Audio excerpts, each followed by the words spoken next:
So in today's class, we are Yes, going sir. to start dissolution of partnership firm. ठीक है, let's understand कि सबसे पहले dissolution का मतलब क्या होता है. डिसोल्यूशन का मतलब क्या होता है? Winding up. हम अपने बिजनेस को बंद कर रहे हैं. अब डिसोल्यूशन भी दो तरह के होते हैं, इसके टाइप्स पढ़ने हैं हमने. First type is dissolution of partnership and second is dissolution of partnership firm. दोनों में फर्क है. डिसोल्यूशन ऑफ पार्टनरशिप का मतलब क्या होता है? यहां पर पार्टनरशिप एंड हो रही है, लेकिन बिजनेस विल कंटिन्यू. लेकिन डिसोल्यूशन ऑफ पार्टनरशिप फर्म के अंदर पार्टनरशिप तो खत्म हो ही रही है, साथ में बिजनेस भी एंड हो रहा है, बोथ एंड्स. तो हमारा जो टॉपिक है that is dissolution of partnership firm. हम यहां बिजनेस भी खत्म कर रहे हैं और पार्टनरशिप भी खत्म कर रहे हैं. ठीक है, तो जब हम डिसोल्यूशन की तरफ बढ़ते हैं तो आज की क्लास के अंदर वैसे मैं आपको पूरा बेस समझा दूंगा कि कैसे कोई भी बिजनेस को बंद कैसे करा जाता है. Dissolution of partnership firm. देखिए, हमारे बिजनेस के अंदर basically there are 3 types of items, जिसे अगर हम खत्म कर दें तो वो बिजनेस बंद हो जाता है. जब ये एसेट्स, कैपिटल और लायबिलिटीज सभी जीरो हो जाती हैं तो हमारा बिजनेस, पार्टनरशिप सब खत्म. मानते हो मेरी बात? तो बस एसेट्स को आप कैसे जीरो करेंगे? Cell of. लायबिलिटीज को कैसे जीरो करेंगे? पे ऑफ. और कैपिटल को भी सेटल. है ना? तो एसेट्स को आप सेल ऑफ कर दो, लायबिलिटीज को आप पे ऑफ कर दो और कैपिटल को सेटल कर दो. सेटल का मतलब पे ऑफ भी कह सकते हैं इसको. तो जब आप ये तीनों स्टेप्स कर लेते हो, द पार्टनरशिप स्टैंड्स डिसॉल्व्ड. खत्म हो गई पार्टनरशिप, बंद, सारा व्यापार बंद. अब आपने करना क्या है, समझना क्या है. देखिए, आपके पास लेट से 10 लाख रुपए की एसेट्स हैं. ध्यान से समझना, 10 लाख रुपए की एसेट्स हैं. हाँ जी. तो लेट से मेरे पास 10 लाख रुपए की एसेट्स हैं और मेरे पास लाइबिलिटीज हैं कुछ. ठीक है, लाइबिलिटीज कौन सी? एक्सटर्नल लाइबिलिटीज की बात कर रहा हूं मैं, जो बाहर वालों का पैसा देना, वो है 5 लाख. अब मेरा पहला स्टेप क्या होगा? मेरे को लाइबिलिटीज को पे ऑफ करना है, उसके लिए मुझे चाहिए पैसा. ये पैसा कहां से आएगा? ये एसेट्स को बेच कर आएगा, है ना? तो मेरा पहला फोकस क्या रहेगा? एसेट्स को बेचो.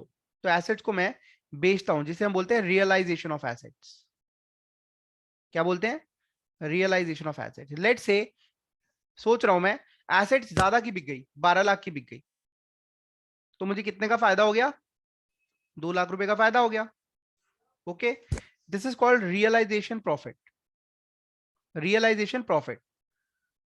ठीक है, एसेट्स को बेचना, रियलाइजेशन ऑफ एसेट, और एसेट्स को बेचकर जो फायदा आ रहा है उसको बोलते हैं रियलाइजेशन प्रॉफिट या रियलाइज्ड प्रॉफिट.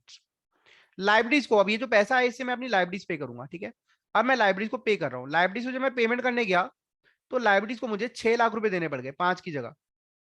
सर ज्यादा क्यों देने पड़ गए? हो सकता है कोई लाइब्रेरी हमने लिख ना रखी हो, कोई लाइब्रेरी हमारे बुक्स ऑफ अकाउंट्स में ना हो, तो हमें ज्यादा देने पड़ गए. कम भी देने पड़ सकते हैं, तो मैं अभी सिचुएशन ज्यादा वाली ले रहा हूँ.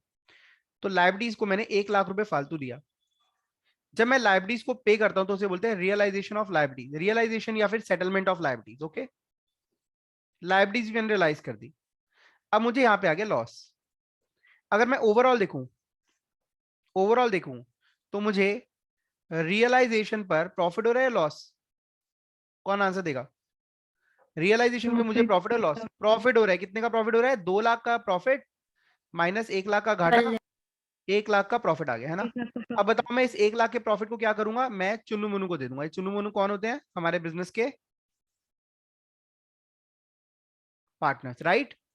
जो भी इनका रेशियो है उस रेशियो में बांट दूंगा. लेट से इनका रेशियो है 3:2, तो 60,000 इसको दिया और 40,000 इसको दे दिया, है ना?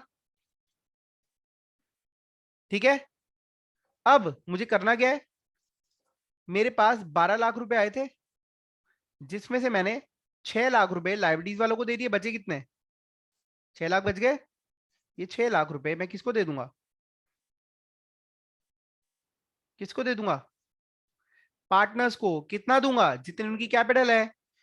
किसी की कैपिटल 4 लाख है, उसको 4 लाख दूंगा, बाकी को 2 लाख दूंगा। किसी की 5 लाख है, 5 लाख दूंगा, बाकी को 1 लाख दूंगा। टोटल 6 लाख है, 6 लाख में बांट दूंगा। Is that clear? पैसा ज्यादा ही होगा, क्यों होगा? क्योंकि प्रॉफिट में है हम।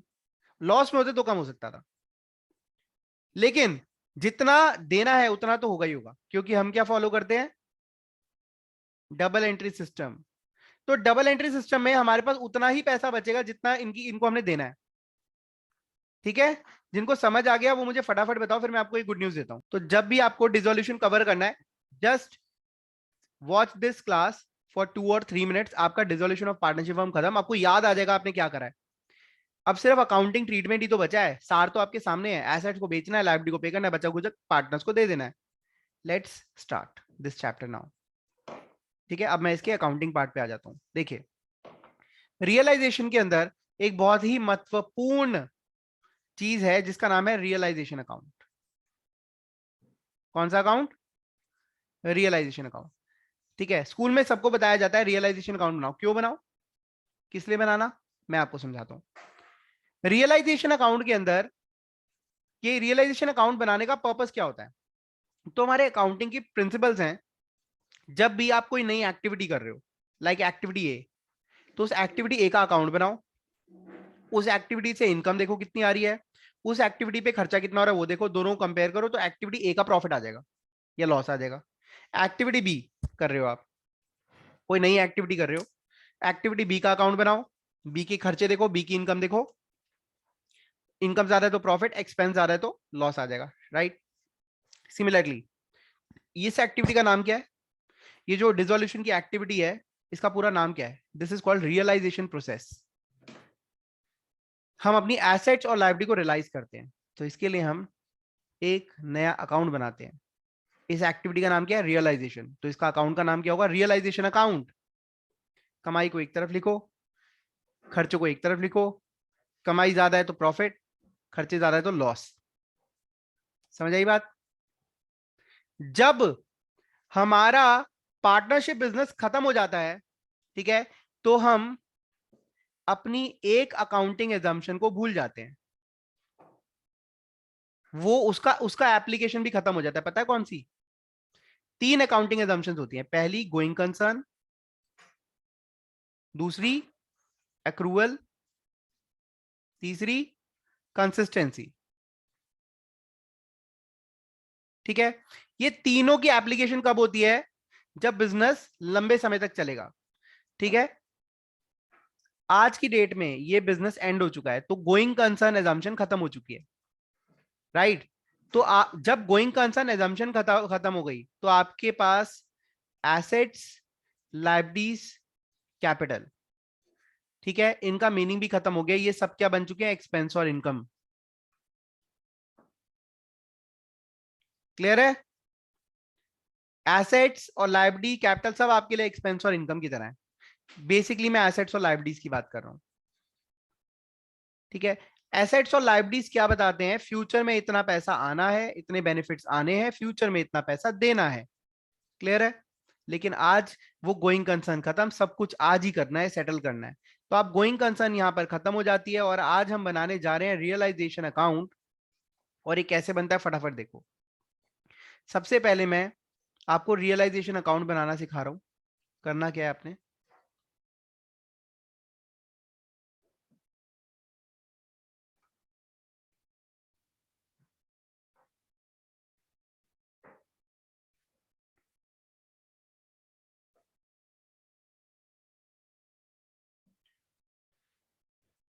ये है हमारी डेबिट साइड, ये है हमारी क्रेडिट साइड, ये है हमारा रियलाइजेशन अकाउंट।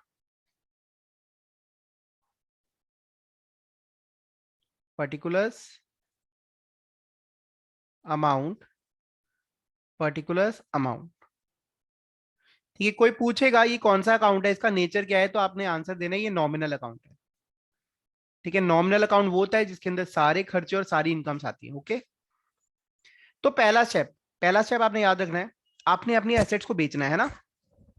तो एसेट्स को बेच रहे हैं, एसेट्स को बेचने के लिए आप एसेट्स को पहले इस अकाउंट में शो करोगे, सारी एसेट्स को आप इस अकाउंट में ट्रांसफर करोगे। तो यहां पे हम लिखेंगे टू एसेट्स ट्रांसफर्ड, ठीक है। और कौन कौन सी एसेट्स है वो सारी आप यहां ट्रांसफर कर देंगे, सारी जो भी आपको लगता है आपको बेचनी है, ठीक है। मैंने क्या कहा, जो भी आपको लगता है आपको बेचनी है, मशीन हो गया, स्टॉक हो गया, गुडविल हो गई, डेटर्स हो गए, और क्या क्या होता है, प्रीपेड एक्सपेंसेस हो गए, वगैरह वगैरह वगैरह, ठीक है। और क्या हो सकता है, एक और ले लेते हैं, फर्नीचर। ये आपके पास सारी एसेट्स होगी, ठीक है। ये आपके पास आ गई 10 लाख रुपए की एसेट्स, ठीक है। अब आप इन्हें बेचो। जब आप इन्हें बेचोगे तो एसेट्स बिकेंगी तो एंट्री क्या होगी, कैश अकाउंट डेबिट, पैसा आएगा, ठीक है। एसेट्स कौन से अकाउंट में, रियलाइजेशन में, तो पैसा भी रियलाइजेशन में अकाउंट में आएगा। तो कैश टू रियलाइजेशन, अब ये पैसा आएगा बाय कैश, या तो कैश या फिर बैंक, ओके। तो यहां पर जो भी एसेट्स को बेच के पैसा आया, आप उसे लिख दो कि भाई ये एसेट बेचकर इतना पैसा आया, ये एसेट बेचकर इतना पैसा आया, लेट से 12 लाख रुपए आ गए, ठीक है, फॉर एन एग्जाम्पल। तो अब बताइए, आ गया, रिफ्लेक्ट कर गया profit, credit side is more, हमारे पास क्या रिफ्लेक्ट कर गया, रियलाइजेशन प्रॉफिट, कितने का, 2 लाख रुपए का।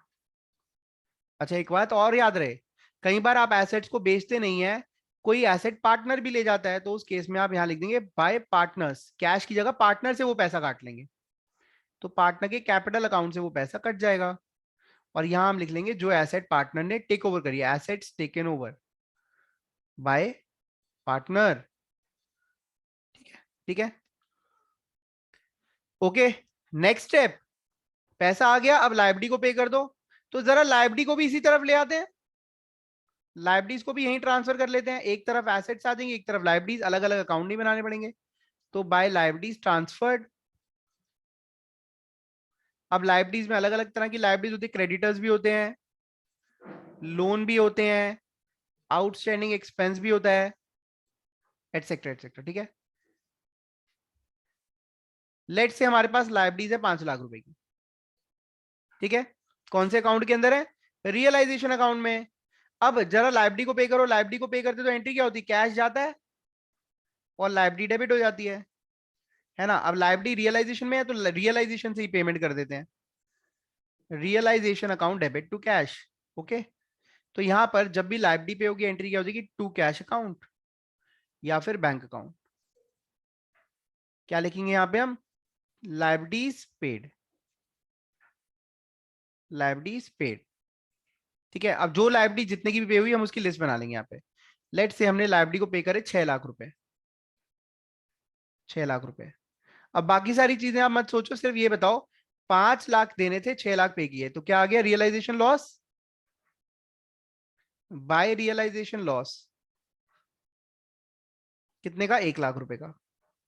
आ गया नहीं आया, आ गया ना। दोनों को जरा मर्ज कर दो, जब दोनों को मर्ज करके एक ही चीज लिखोगे, ठीक है, दो अलग अलग चीजें नहीं लिखोगे, तो ये 1 लाख इसी में से माइनस हो जाएगा और यहाँ पे 2 लाख की जगह 1 लाख का रियलाइजेशन प्रॉफिट आ जाएगा। क्लियर है। If credit side is more, that will be a realization profit, and if debit side is more, that will be a realization loss. Let's calculate. देखिए, क्रेडिट साइड का टोटल है 5 lakh plus 12 lakh, 17 lakh, और debit side का total क्या है, 10 6 16 लाख, ठीक है। तो दोनों का डिफरेंस क्या है, क्रेडिट साइड 17, डेबिट साइड 16, तो 1 लाख रुपए का हमारा रियलाइजेशन प्रॉफिट आ गया, ओवरऑल प्रॉफिट, ठीक है। इसके साथ साथ एक चीज और लिखनी है आपने, अगर कोई लाइबिलिटी पार्टनर पे करता है तो उसका पैसा हम पार्टनर के कैपिटल अकाउंट में डाल देते हैं, टू पार्टनर्स कैपिटल अकाउंट, ठीक है। लाइबिलिटी टेकन या liability paid by partner, liability paid by partner. हाँ जी, कोई डाउट है तो प्लीज आस्क। हाँ जी, अब हम आगे चल रहे हैं, let's start the process of dissolution step by step. अब हमें करना क्या है, सबसे पहले हम जर्नल एंट्री सीखते हैं यहाँ पर, तो हम जर्नल एंट्रीज के ऊपर चलेंगे। Step number 1 for dissolution is transfer, transfer all assets to realisation account. आप अपनी सारी एसेट्स को रियलाइजेशन अकाउंट में ट्रांसफर कर देते हैं और याद रहे book values, at book values. ठीक है, और याद रहे सिर्फ वही एसेट्स आती हैं जो बिकेंगी, जो बिक सकती हैं, कैश और बैंक बैलेंस नहीं आते। अब इसकी जर्नल एंट्री क्या होगी? इसकी जर्नल एंट्री हो जाती है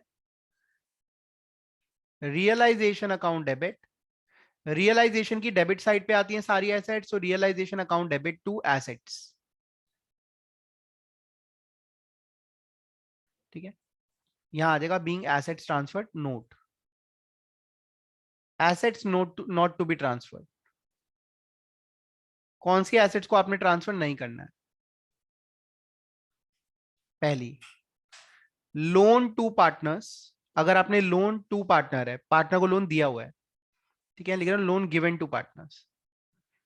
उसके बाद कैश और बैंक बैलेंसेस, ये भी आप नहीं ट्रांसफर करेंगे क्योंकि ऑलरेडी ऑलरेडी रियलाइज हैं, ऑलरेडी लिक्विड है, लिक्विडेटेड है। ठीक है, लिक्विड एसेट्स के कह सकते हैं। Next, debit balance of, debit balance of partners capital और करंट अकाउंट। हमेशा याद रहे डेबिट बैलेंस का मतलब क्या होता है? पार्टनर्स ने अपनी कैपिटल से ज्यादा पैसा निकाल लिया है, तो उनसे हमें पैसा लेना होता है, बल्कि उनकी इन्वेस्टमेंट होनी चाहिए बिजनेस के अंदर, लेकिन उन्होंने विड्रॉ ज्यादा कर लिया, उनकी कैपिटल नेगेटिव है, तो वो नेगेटिव बैलेंस ही होता है डेबिट बैलेंस। ओके, और हम्म, और होता है हमारा अनडिस्ट्रीब्यूटेड लॉसेस। अगर कोई भी अनडिस्ट्रीब्यूटेड लॉसेस है या फिर कोई भी फिक्टिशियस एसेट्स हैं, फिक्टिशियस एसेट्स कह सकते हैं बैलेंस शीट पे कई बार कुछ खर्चे होते हैं जिनको हम धीरे धीरे करके राइट ऑफ करते हैं, खत्म करते हैं, तो वो जब तक खत्म नहीं हो जाते वो एक्सपेंसेस, वो एसेट्स की साइड पर दिखते रहते हैं, तो उनको हम फिक्टिशियस एसेट्स बोलते हैं। ओके, उसको हम debit balance of profit and loss account भी कह सकते हैं। ठीक है, तो एसेट साइड हमने पूरी खाली कर दी, एसेट साइड पे जितनी चीजें थी वो हमने डाल दी, अदर और जो बाकी चीजें हैं वो हमने अलग कर दी। अच्छा, अब ये आइटम जाएंगी कहां? लोन गिवन टू पार्टनर्स, ये जाएंगी पार्टनर्स कैपिटल अकाउंट में। ये पार्टनर्स कैपिटल और करंट अकाउंट में ट्रांसफर होती है। कैश और बैंक बैलेंसेस, ये कैश अकाउंट या फिर बैंक अकाउंट या फिर कैश बुक में जाएगा। Debit balance of partners capital account, ये कैपिटल और करंट अकाउंट में ही जाएंगे। फिक्टिशियस एसेट्स, ये भी डिस्ट्रीब्यूट हो जाएंगे, डिस्ट्रीब्यूट बिटवीन पार्टनर्स। ठीक है, तो इस तरीके से एसेट साइड हमारी बिल्कुल खत्म हो जाती है, जितनी चीजें थी हमने लिख ली। Step number 2, transfer all external liabilities, external liabilities to realisation account. ये एक्सटर्नल लायबिलिटीज क्या होती हैं? एक्सटर्नल लायबिलिटीज मतलब ऐसी लायबिलिटी, ऐसा पैसा जो आपने पार्टनर्स को नहीं देना, पार्टनर्स के अलावा किसी को भी देना हो, दीज आर एक्सटर्नल लायबिलिटीज। तो उनको जब आप ट्रांसफर करेंगे उसकी जर्नल एंट्री क्या हो जाएगी? वो रियलाइजेशन की क्रेडिट साइड पे आती है, तो रियलाइजेशन अकाउंट यहाँ क्रेडिट हो जाएगा। एसेट डेबिट पे आएंगी तो लायबिलिटीज क्रेडिट पे आएंगी। ठीक है, तो यहाँ लायबिलिटीज अकाउंट डेबिट, जितनी भी एक्सटर्नल लायबिलिटीज हैं पार्टनर्स के अलावा, जो भी आपने किसी और को पैसा देना है। ठीक है जी, एक और चीज नोट, लोन फ्रॉम पार्टनर। अगर आपने पार्टनर से लोन लिया हुआ है तो वो पार्टनर्स लोन अकाउंट में जाएगा। ठीक है, पार्टनर से अगर लोन लिया हुआ है तो वो लोन पार्टनर्स लोन अकाउंट में जाएगा। ठीक है, ये लायबिलिटी है हमारी, पार्टनर से हमने लोन लिया हुआ है, तो इसको आप प्रायोरिटी बेसिस पे करते हैं, कैपिटल के साथ पे नहीं करते। अब आ जाते हैं स्टेप नंबर 3,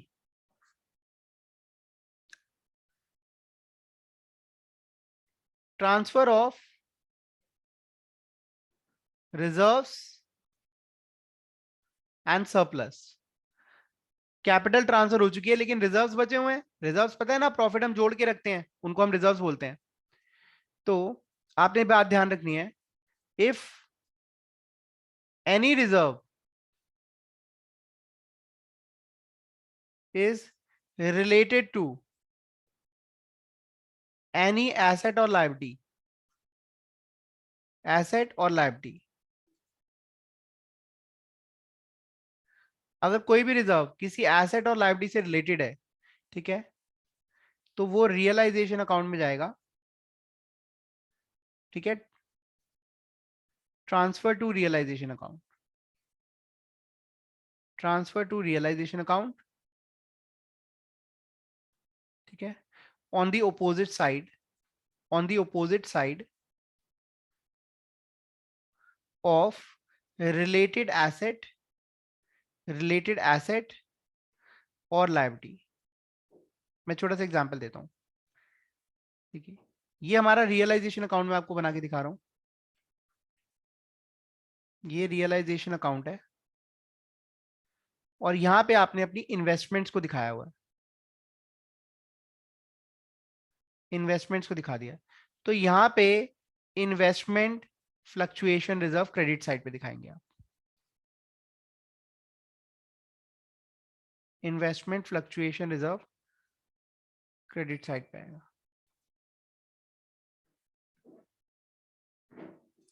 ठीक है, इन्वेस्टमेंट है तो एसेट है, इन्वेस्टमेंट फ्लक्चुएशन रिजर्व उससे रिलेटेड रिजर्व है, तो वो उसकी अपोजिट साइड पे हम रियलाइजेशन में दिखाएंगे। Next, otherwise, otherwise distribute reserves in profit sharing ratio, आप प्रॉफिट शेयरिंग रेशियो में बांट देंगे। ठीक है, एसेट्स हो गया, लायबिलिटीज हो गया, कैपिटल भी हो गया और रिजर्व भी हो गया, सब हो गया, ट्रांसफर करने का काम सारा कर दिया। अब आ जाते हैं step number 4, realisation of assets. Assets को बेचने की बात करेंगे। मैं आपको यहाँ पे सारे टॉपिक्स कवर करवा दूंगा आज की क्लास में। इसके बाद हमें क्वेश्चन ही सॉल्व करने हैं बस, और इससे स्पीडी क्लास आपने देखी नहीं होगी डिसोल्यूशन की। देखिए, सबसे पहले सेल ऑफ एसेट। जब आप एसेट को सेल करते हैं तो उसकी पहले नॉर्मल एंट्री क्या होगी? उसकी नॉर्मल एंट्री होगी कैश अकाउंट डेबिट या bank account debit to asset account, right? Asset गई, ये एंट्री होती है। तो बस आपने एसेट की जगह यहाँ रियलाइजेशन अकाउंट लिख देना है, दैट्स इट। क्योंकि अब एसेट एसेट अकाउंट में तो रही नहीं, वो तो रियलाइजेशन अकाउंट में जा चुकी है। क्लियर है? मैं क्वेरीज लूंगा अभी, जस्ट 2-3 मिनट्स तो मुझे। फिर next, asset taken by partner. अगर एसेट पार्टनर ले जाता है तो अब एक तरह से, अगर सपोज कोई भी बंदा है वो आपके एसेट लेके जा रहा है, तो आप क्या करोगे? उस बंदे को डेबिट करोगे। तो इस केस में आप पार्टनर को डेबिट कर दो, पार्टनर्स कैपिटल और current account debit to asset, ये एंट्री करोगे, है ना? बस पार्टनर्स कैपिटल और current account debit to realisation कर दो। ठीक है, यहां पर वैल्यू कौन सी आएगी? Agreed value. एग्रीड वैल्यू का मतलब होता है जो भी हमने जिस भी वैल्यू पे एसेट पार्टनर को सौंप दी। थर्ड केस, एसेट, ठीक है, this is A, this is B, partner ले गया, this is C, asset taken over by creditor, taken over by creditor. कोई क्रेडिटर कहता है जिसका हमने पैसा देना था, मुझे एसेट दे दो, तो एंट्री क्या होगी? Creditor, creditors account debit, normal entry पूछ रहा हूं मैं सिर्फ, रियलाइजेशन में तो, डिसोल्यूशन में तो हम कन्वर्ट करेंगे टू एसेट अकाउंट, यही होगी एंट्री। एसेट गई, किसके पास गई? क्रेडिटर, तो क्रेडिटर डेबिट हो गया। क्रेडिटर कौन से अकाउंट में है? रियलाइजेशन अकाउंट में पड़ा हुआ है। एसेट कौन से अकाउंट में पड़ी हुई है? रियलाइजेशन अकाउंट में पड़ी हुई है। दोनों कौन से अकाउंट में पड़े हुए हैं? रियलाइजेशन अकाउंट में। तो आप इसकी कोई एंट्री नहीं करोगे, नो एंट्री, क्योंकि इस केस में रियलाइजेशन ही डेबिट हो रहा है, रियलाइजेशन ही क्रेडिट हो रहा है, तो इफेक्ट हो गया जीरो। तो you will not pass any entry in realisation account. कोई डाउट है तो प्लीज आस्क। अब आए थे सेटलमेंट ऑफ लायबिलिटीज। सेटलमेंट और पेमेंट ऑफ लाइबिलिटीज। लाइबिलिटीज को सेटल कर रहे हैं, 5वां स्टेप। तो इसमें भी हमारा ए पार्ट है, payment, payment of liabilities, liabilities की पेमेंट करते हैं। तो जब भी लाइबिलिटी की पेमेंट करते हो तो याद रखना, there are two types of liabilities, एक होता है रिकॉर्डेड और एक होता है अनरिकॉर्डेड। रिकॉर्डेड मतलब जो आपकी बुक्स में है, ठीक है, already in books, balance sheet, not in balance sheet, balance sheet में नहीं थी। तो दोनों की सेम एंट्रीज ही होती हैं, दोनों की सेम एंट्रीज ही होती हैं। Realisation account debit to cash और बैंक अकाउंट, ठीक है। रियलाइजेशन टू कैश और बैंक मतलब लाइबिलिटी टू कैश और बैंक होता है, तो लाइबिलिटी की जगह मैंने रियलाइजेशन टू कैश और बैंक कर दिया। Okay, next case, B part.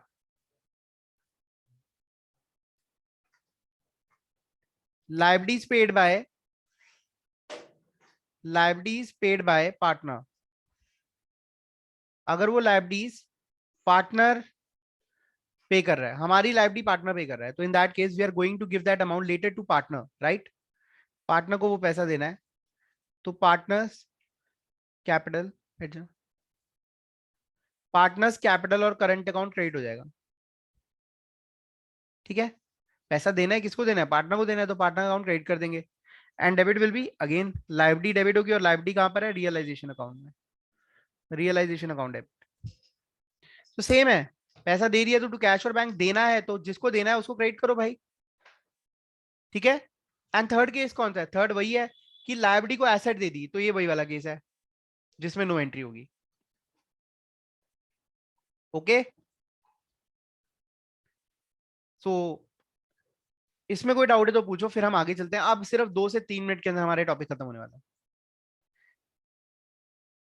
ठीक है। Next step number yes 6, sir. Step number 6, step number 6 में बचा गया है। अब बचा है आपका रियलाइजेशन प्रॉफिट और लॉस निकालना, रियलाइजेशन प्रॉफिट और लॉस। तो अगर रियलाइजेशन प्रॉफिट आ जाता है तो डिस्ट्रीब्यूट इन, जो भी है रियलाइजेशन प्रॉफिट और लॉस है, डिस्ट्रीब्यूट कर देना आपने उसको in profit sharing ratio, that's it.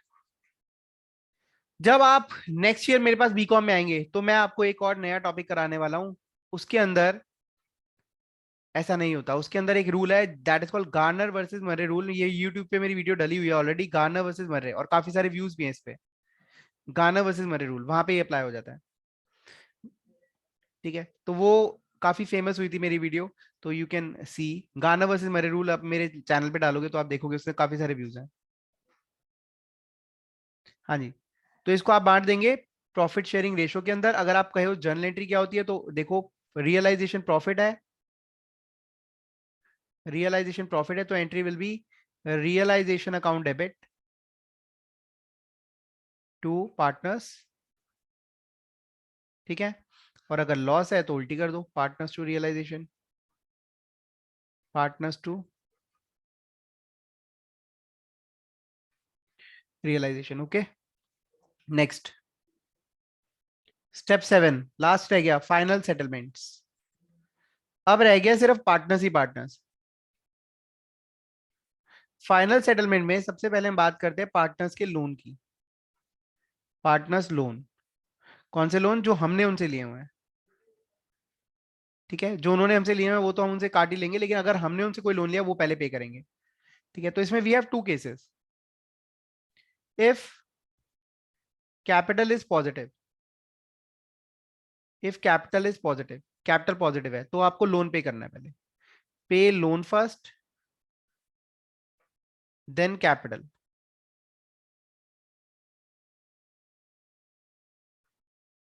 If capital is negative, capital negative है, कैपिटल नेगेटिव का मतलब क्या है, पार्टनर से पैसा लेना है, ठीक है। पार्टनर अगर कैपिटल पॉजिटिव है तो फर्म पार्टनर को कहेगी ये लो भाई अपनी कैपिटल पकड़ो, बिजनेस बन। लेकिन अगर कैपिटल नेगेटिव है तो हम क्या करेंगे, adjust the loan with capital, आप कैपिटल को लोन से एडजस्ट कर देंगे, लोन को कैपिटल से एडजस्ट करेंगे। आपने पार्टनर का पैसा देना था और उससे उसकी कैपिटल नेगेटिव है, मतलब आपने उससे पैसा लेना है, तो उसकी जर्नल एंट्री क्या हो जाएगी? उसकी जर्नल एंट्री होगी लोन, पार्टनर्स लोन डेबिट हो जाएगा, partners loan account debit to partners capital account, ये एडजस्ट हो जाएगा। मतलब जो भी लोन था वो एक तरह से ट्रांसफर हो जाएगा कैपिटल अकाउंट में, तो उसकी कैपिटल जो है वो अब थोड़ी ऊपर आ जाएगी, नेगेटिव से पॉजिटिव आ सकती है। ठीक है, इसके बाद व्हेन कैश और बैंक इज जीरो, जब कैश और बैंक जीरो हो जाए, ठीक है, and capitals are settled, capitals are settled, settle हो चुकी हैं, तो मुबारक हो, the firm has been dissolved, firm dissolve हो चुकी है। कोई डाउट है तो प्लीज आस्क।